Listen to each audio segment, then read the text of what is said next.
Today is the day the Conservative Party is bringing accountability to the Liberal government, which ran on a pledge to be open and accountable.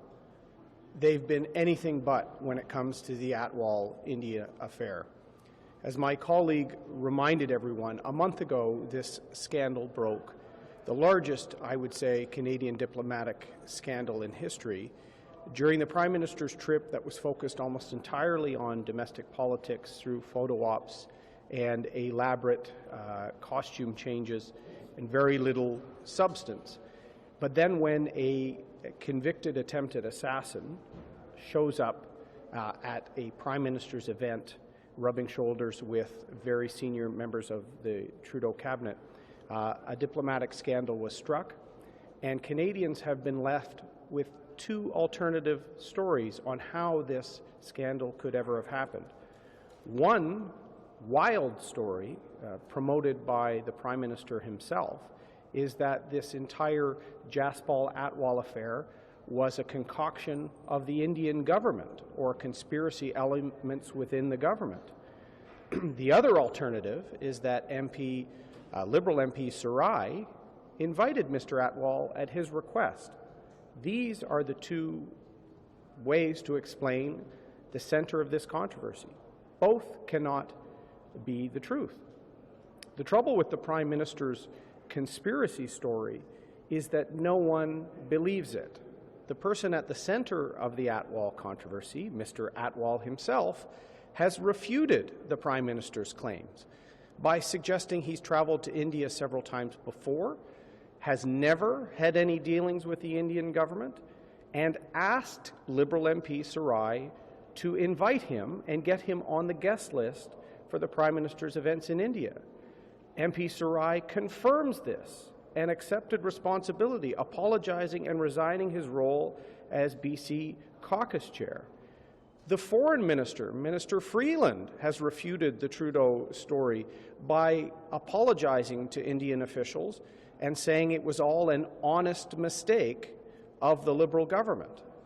So Prime Minister Trudeau's senior minister does not support his conspiracy theory. His own MP and the person at the center of the theory all refute this story. There's only two people that are suggesting the Indian conspiracy theory: the Prime Minister and Daniel Jean, his national security advisor, whom was briefing the media on this conspiracy theory. So the Conservatives would like one of two people to appear before the Public Safety Committee to answer questions: Mr. Jean, the person who briefed the media, or the Prime Minister. They're the only two in this country that feel there's any credibility to this conspiracy claim. I'm certain the Prime Minister does not want to answer questions in committee because he doesn't answer them in the House of Commons. So the option is for Mr. Jean. We're going to be bringing this debate to the floor today, and if not, all members of Parliament are going to be spending a lot of time in the Commons voting until we can finally get accountability from the Trudeau government. I tried to get this at committee a couple of weeks ago at the Public Safety Committee, and it never went anywhere. There's no indication that the committee will endorse it, I'm assuming. So I'm assuming it won't pass tonight either. So I guess I'm wondering what is this thing? You're going to pull an all-nighter, and you think where will that go? I'm an eternal optimist, and I'm even optimistic that many of the Liberal MPs in caucus want some accountability for this affair. They've been embarrassed by their Prime Minister in the India trip and the Atwal affair. So a vote of the House will send a message to committee. The Liberal PMO whipped their MPs to block the committee. Our request, I would call a modest proposal, a reasonable proposal.